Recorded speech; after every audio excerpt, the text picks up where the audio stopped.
অভিনেত্রীদের ব্যক্তিগত জীবন নিয়ে দর্শক ভক্তদের আগ্রহ নতুন কিছু নয়। আর সেই অভিনেত্রী যদি হন স্বস্তিকা মুখার্জি, তাহলে আলোচনা যেন আরও এক ধাপ এগিয়ে যায়। ব্যক্তিগত মতামত হোক কিংবা সামাজিক বক্তব্য, খোলামেলা কথা বলতে কখনোই পিছপা নন তিনি। ফলে প্রশংসার পাশাপাশি সমালোচনাও তাকে ঘিরে থাকে নিয়মিত।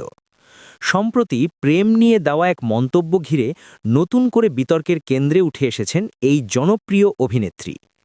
একাধিক প্রেমে থাকা প্রসঙ্গে স্বস্তিকার হালকা ঢঙের মন্তব্য সামাজিক যোগাযোগ মাধ্যমে ছড়িয়ে পড়তেই শুরু হয় নানা আলোচনা সমালোচনা।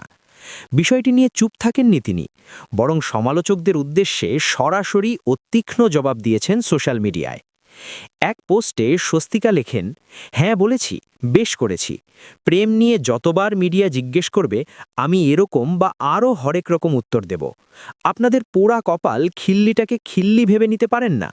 এমনভাবে প্রেম নিয়ে আমার উক্তিগুলোকে তুলে ধরছেন যেন আমি মহর্ষি কৃষ্ণ দ্বৈপায়ন। এখানেই থামেননি স্বস্তিকা।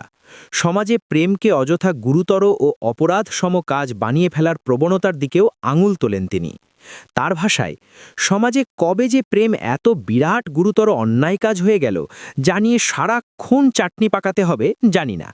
সমালোচকদের উদ্দেশ্যে আরও কড়া সুরে তিনি লেখেন, প্রশ্ন করলে উত্তর দেবই, সেটা না পছন্দ হলেই ব্যাস। আপনাদের মত নিয়ে তো উত্তর দেব না, না আপনাদের খুশি করার জন্য কাশি চলে যাব। পোস্টের শেষাংশে সমসাময়িক নানা বিতর্কের প্রসঙ্গ টেনে স্বস্তিকা ইঙ্গিত দেন, অন্যের ব্যক্তিগত জীবন নিয়ে অতিরিক্ত মাথা ঘামানোর বদলে নিজেদের জীবন নিয়েই মনোযোগী হওয়া ভালো।